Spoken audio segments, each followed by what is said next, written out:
I thank you, Honourable Presiding Member. I wish to make a few comments with regards to 4 commissions. That is the National Police Commission, the Delimitation Commission, the Human Rights Commission,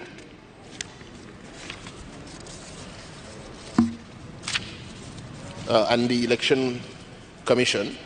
With regards to the Delimitation Commission, Honourable Presiding Member, we are aware that the Delimitation Commission has suggested and in fact is about to take steps to annex from the North Central Province, from the Kapitigollava Divisional Secretariat Division, 600 families, an area that comprises 600 families, and from the Padaviya Divisional Secretariat, 430 families, a total of 1,030 families, with the Vavuniya North Pradeshiya Sabha Division. Now these are all Sinhalese families, Honourable Presiding Member.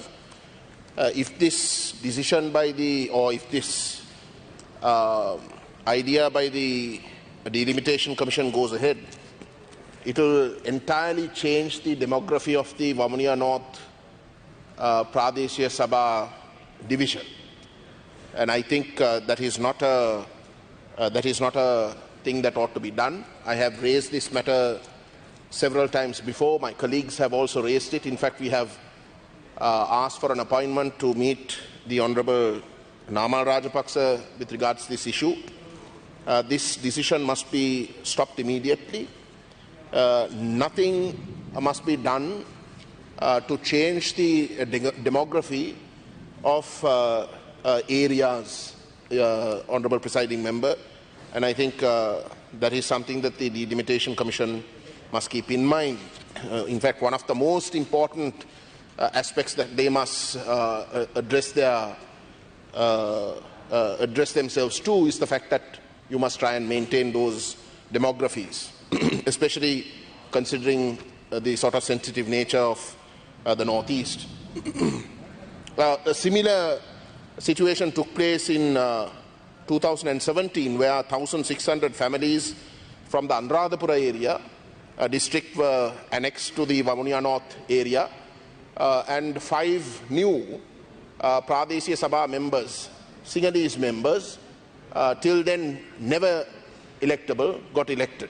So I think it's very obvious, and this happened with the previous government. We are not just blaming this government, but we're saying is that that sort of change in demography is unacceptable, and we hope that at least this government brings in certain policy matters to maintain the status quo. The second matter is with regards to the Human Rights Commission and the National Police Commission. Honourable Presiding Member, you are aware that Sri Lanka's track record with regards to the police, Sri Lanka is, I think, number 2 in the world with regards to torture, complaints of torture. And such is the horrendous nature in which, unfortunately, the police conduct investigations. This is not something that is to be proud of. Now, because of the rampant nature of in the way in which these investigations take place and the police act, what happens is victims go and make complaints to the Human Rights Commission, because obviously when you go and make complaint to the police itself, they are not going to accept it. So when we go to the Human Rights Commission, I personally have experienced this. Several victims who we have directed to go to the Human Rights Commission to make the complaints, the Commission is very, very reluctant to take such complaints and in fact investigate. And it is only under extreme pressure where the victims have some sort of political overtones that the Commission eventually agrees to take down a complaint. But once the complaints are taken down, nothing happens. Nothing happens. A good example is the previous OIC of the HQI of the Jaffna police station. He's notorious. He's notorious for not only violations under the Torch Act, but also for being so corrupt. There have been numerous complaints that have been made, but no actions were taken, and on the contrary, he has in fact, as of last month, got a promotion. So that is the rather appalling state in which both the Human Rights Commission's activities with regards to these sort of complaints is at. With regards to policing, we have the I don't know whether I can use the term honourable, but anyway, Honourable Minister for Public Security.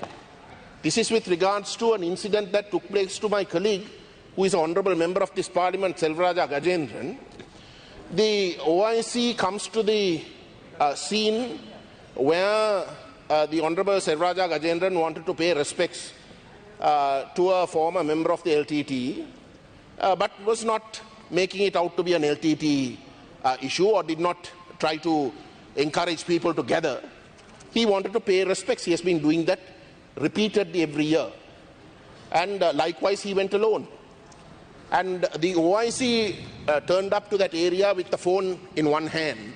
This came in the media, the arrest came in the media, with the phone in the one hand talking to the minister concerned, where the Honourable Selvaraja Gajendran was openly told, and it can be heard through media video footages, that it is illegal for him to pay his respects, when the government has in fact announced that everyone can pay their respects, provided that it is not to encourage the LTT's identity. When Mr. Selvaraja Gajendran went there, when there was no banners, there was nothing else, no fanfare, he was only going to light a lamp. You had the OIC talking to the minister concerned and told Mr. Gajendran that he will be arrested. He will be arrested if he, in fact, lights a lamp. And Mr. Gajendran was subsequently arrested. There was no court order. He was arrested. At the time of arrest, the media covered it, where the OIC said that it was because he was purporting to remember an LTT card. Went to the police station after the arrest, statements were recorded, and ultimately Mr. Gajendran was released, Honourable Gajendran was released on police bail, not for trying to commemorate a fallen LTT card, but because apparently he had violated COVID rules. This is a blatant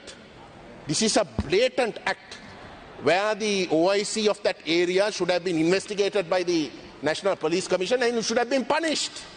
It's an honourable member who has been treated in this way. He was manhandled and he should have been punished. But up to date, no action is taken. This is what is happening to an honourable member of parliament. You can just imagine what the situation is with regards to thousands and thousands of victims who make complaints with absolutely no recourse to any justice. Finally, Honourable Presiding Member, I wish to make a few comments with regards to the Election Commission. During the course of the previous government, when the Constitutional Council was apparently neutral, and I said apparently because I think there were members, the chief opposition party at that time was a part of the government. Likewise, even the JVP, we all know, was very close to the government. But definitely the chief opposition party was part of the government. There can be no doubt about that. And so when you look at the composition of the previous Constitutional Council, of course, it becomes completely lopsided. And one has to call into question whether, in fact, those appointments, since it was not, the council was not appointed as it was supposed to be appointed under the 17th Amendment, which would have definitely made it independent. But there were certain amendments that were made under the 19th Amendment. But regardless, even though it could have been independent, certainly the political realities of Parliament were such that I don't know whether it can be called independent. But anyway, the Election Commission was appointed by that Constitutional Council. And the Election Commission, one of the commissioners made it a point to take up a public position that calls for boycott. Say, boycotting a particular election must be completely disregarded, and that people must in fact go and exercise their franchise.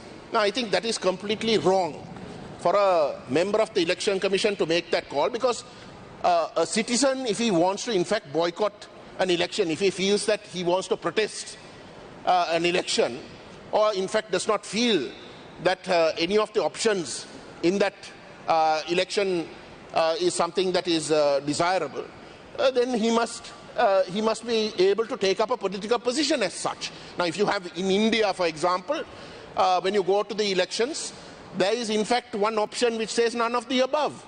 Unless you have some way in which you can clearly state that you don't want to be a party to this sort of election process. Member, you have 2 more minutes. Yes, I'm winding up, ma'am. Is not a illegal position. It is in fact a highly democratic act to call for a boycott and in fact exercise a boycott. For a commissioner to sit in that office and in fact when a public call for a boycott like our party did during the last presidential election, for a commissioner to contradict that position, I think is completely wrong. So once the Election Commission must ideally encourage people to vote, if there is a position that is being taken by any political movement or party or activism that says that a boycott must be called for, then I think the Election Commission must be silent on the question of a boycott and must in fact explain to the people that that is also an option.